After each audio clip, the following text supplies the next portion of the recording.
Hello everybody and welcome back to another lecture. Today we are describing sampling distributions of p hat, or sample proportions. Basically the diagram you see here on the screen. Now don't get too intimidated by all the different notation and formulas because we're going to break this down and make it seem not very intimidating at all. In fact, we're going to see how we can use the sampling distribution of p hat in some pretty meaningful ways. That is our essential question. Well, how are we going to answer that? By addressing three objectives. First, we want to determine the characteristic of the distribution of p hat. Then we're going to use those characteristics to calculate the probability of getting a certain sample proportion p hat. And we're going to use a p hat to evaluate a claim. So we see p hat comes up a lot. Let's remind ourselves about some notation. So write this stuff here in the left-hand column if you need the reminder. And the first is that p hat is the sample proportion, and it's found by taking x and dividing it by n. Well, what are all these things? P hat is the sample proportion. It's the percentage of individuals that take on some certain characteristic in a sample, where n is going to be your sample size. Remember, that's lowercase n. And then x is the number in the sample with the observed characteristic. So now that we have some of that foundational knowledge back in our brains, let's try to examine why would we care about looking at sampling distributions in the first place. Let's consider this scenario. Your teacher is frustrated with their class, complaining that they never do their homework. They said, "I have over 400 students and my turn-in rate for homework is barely 50%. Well, you want to defend your classmates, so you decide to investigate. You get a random sample of 30 of the teacher's 400 students and find that 20 of them turned in their last assignment. Is this convincing evidence that your teacher is overreacting? Well, it kind of looks like we're in pretty good shape because you had 20 out of 30 turning in their homework. That's 2/3. 2/3 is more than what the teacher's claiming, so that seems like that's an overreaction. But did you happen to just get lucky? Did you happen to get 20 students in your sample that were more likely to be turning in their homework than others? So what we want to know is how likely we are to get a sample of 20 out of 30 students turning in their homework based on the teacher's claim. If you did just happen to get lucky, then your outcome is not going to be very surprising. It's not going to be very strong evidence that says the teacher's overreacting. However, if what you see is very surprising, if that 20 out of 30 is very unlikely to occur, then that's actually going to be very strong evidence. Because the teacher's making a claim and you see something that's very surprising, but it actually does happen, that's evidence to say that they were actually incorrect in the first place. So how do we determine this likelihood? How do we calculate that kind of probability of an event like this occurring?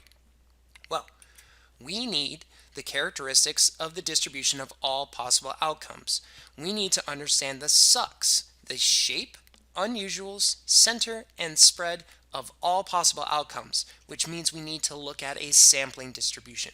Specifically, in this case, we are looking at a sampling distribution of a sample proportion because we were looking at seeing 20 out of 30 students turning in their homework. That's a proportion of 2/3 turning it in. We need to see, was that surprising? So let's take a look at the characteristics of the sampling distribution of p hat.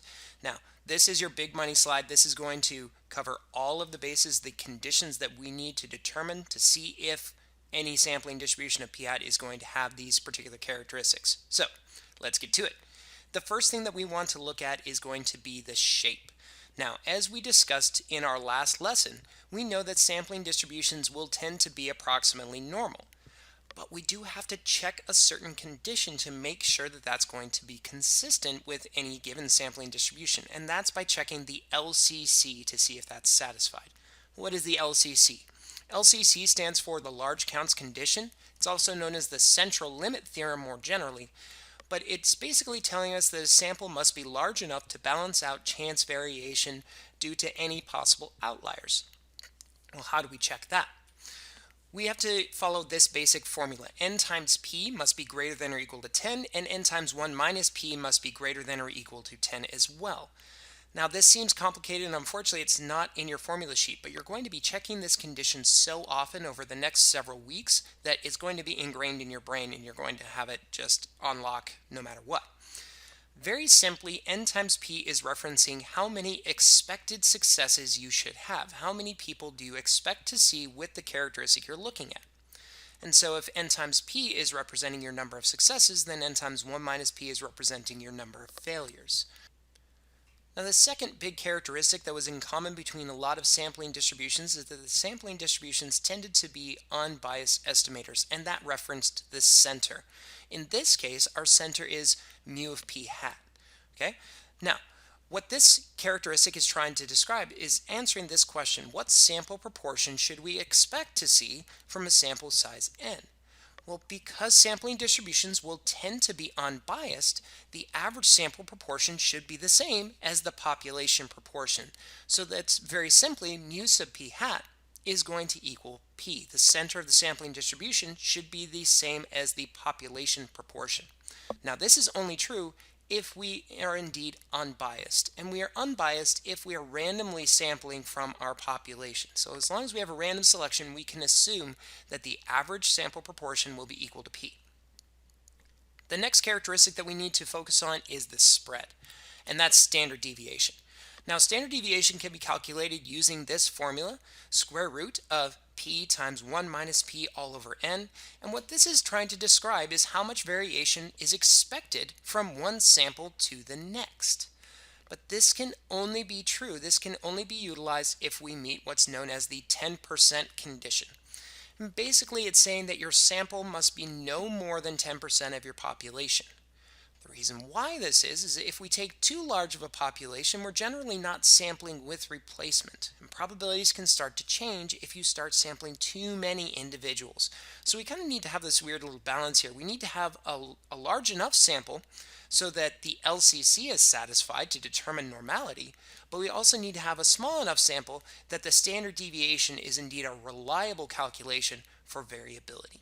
So these three conditions need to be checked and assessed in order for us to describe the sampling distribution and be able to see this as a good model to answer different kinds of questions.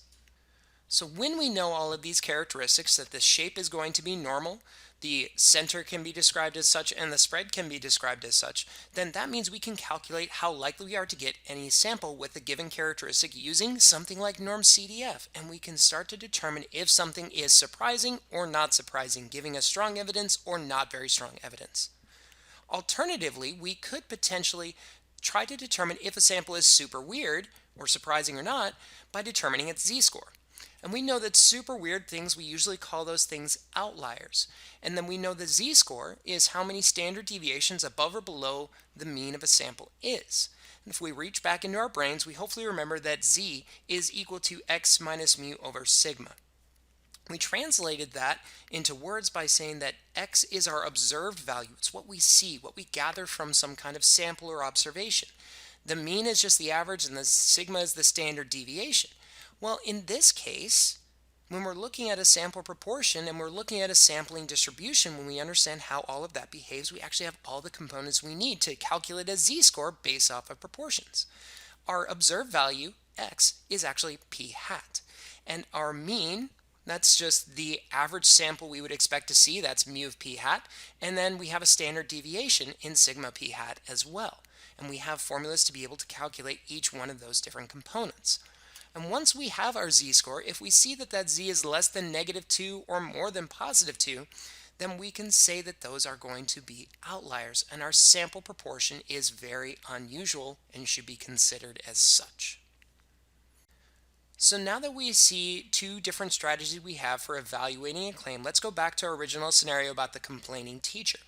Now, I recommend that you wait until the end to write anything down. Just watch and observe the thought process here of what we do, and then pause at the end of this slide to copy down all of the different steps. So the first thing that we want to do is mark down the things that we know, mark our text. And the first thing that jumped out at me was that the teacher made a claim. 50% of his students turned in their homework. So that's supposed to be what's true for the entire population. So P is going to equal 0.5. I also know how many total students there were in this teacher's class load and how many were in the sample and how many of them actually turned in the work. So we had capital N was 400 for the total number of students. You went out, collected your evidence in a random sample of 30 students, so that's lowercase n, and 20 of those 30 students turned in their work, so that's x. That's our number of successes in this case, essentially. Okay. Now, is this convincing evidence that your teacher is overreacting? We said before that we could calculate a p hat by taking x over n. So 20 out of your 30 in your sample showed 0.6667. I'm going to reference this as 66% just for clarity for the future of this example. Now, what are we supposed to do from here? We need to see, was this sample unusual compared to all possible samples, which means we need to see how does this fit in relationship to the sampling distribution. Well, in order to understand what the sampling distribution looks like, we need to check all of those conditions to know the characteristics. So for the first condition we want to check is the large counts condition. That's going to tell us about, is this a normal shape or not? Now remember, the large counts condition is all about the expected number of successes or failures. How many do we expect to turn in their homework in a sample of 30 kids, and how many do we not expect? Well, if it's claimed that 50% turn it in, 50% out of 30 should be 15 turning it in and 15 not turning it in. Now, since we have 15 successes and 15 failures, those are both more than 10, and we can say that the sampling distribution should be approximately normal. Well, the next part is to look at the center. And we can look at the center by looking to see, did we indeed have a random sample? And you did. You randomly sampled 30 students. So that tells us that the mu of the sampling distribution, mu of p hat, is equal to p, which was equal to 0.5. So that's what we should expect to see in any random sample of 30 students.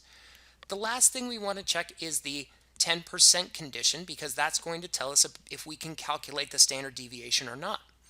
The 10% condition is by checking our sample size, 30, and seeing if it's less than 10% of our population, 400. Well, 10% of 400 is 40, and 30 is indeed less than 400. So that's going to allow us now to calculate the standard deviation using that formula, p times 1 minus p all over n. Just by substituting the values in of the things I already wrote down, I can see my standard deviation is now 0.0913. And what we see in the diagram on the right is this is starting to look like a norm CDF calculation that we do. We drew out our normal curve, we have a mean, and we have a standard deviation. Now we want to see, well, what was our observation? Our observation was p hat. That was 2/3 or 66% of the class or of the sample turning in their homework. Well, we know that 66%, that's to the right of 50%. So that's going to be some cutoff mark that's to the right. And we want to see, well, what's the likelihood that 2/3 or even more extreme? Because even more students turning in their homework would be further evidence against the teacher's claim. So we shade the right-hand side area. So if we're looking at finding this area, we should recognize that this is indeed a norm CDF question to find that shaded space. And we do norm CDF with a lower bound of 66%, an upper bound that goes all the way to positive infinity. The mean is 0.5 and the standard deviation 0.093, and we see a probability of getting a sample like this based on the teacher's claim is only 3.95%. What does that mean? That tells us that there is a less than 5% probability of getting this sample due to random chance alone. Now, this is very surprising. Anything that's less than 5% is usually below our threshold for believability. That becomes something that's, wow, I didn't expect to see that. So if we get this outcome that's very surprising, we should doubt the teacher's claim is correct. And that tells us they are overreacting. Pause the video at this point to copy down all of these steps, and we'll take a look next at the z-score process.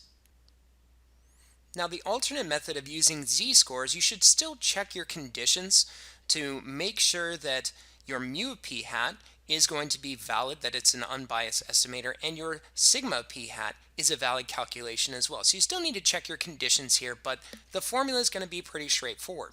So z is x minus mu over sigma, but we know we translated that to p hat minus mu of p hat divided by sigma p hat. P hat we calculated already in our evidence, and that was 0.6667. The mu p hat, we knew that was supposed to be equal to p, and that's 0.5. And then the standard deviation we calculated in a previous step as well, 0.0913. Dividing all of those quantities together, and we get 1.83, which tells us that the sample of 20 out of 30 students turning in their homework is 1.83 standard deviations above what we'd expect. So while technically this is not an outlier, it is still a pretty unusual sample. It's pretty close to 2 standard deviations above the mean. So that makes me doubt the teacher's claim is correct, and they are overreacting. So I don't even necessarily want to call this an alternative method. It just is going to illuminate and give us a little bit more further understanding and another way that we can evaluate a claim.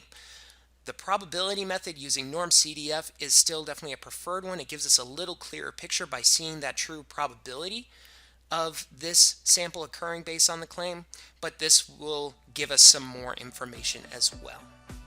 All right, so that's going to do it for today's lesson. In conclusion, with our different objectives, we first determined that the characteristics of the distribution of p hat by checking that large counts condition, the random sample and 10% condition to give us the shape, center, and spread respectively. We also calculated the probability of getting a certain p hat using norm CDF or even potentially z-scores. And then finally, we used a p hat to evaluate a claim. We determined, do we have low probability? Then that should lead us to doubt the claim.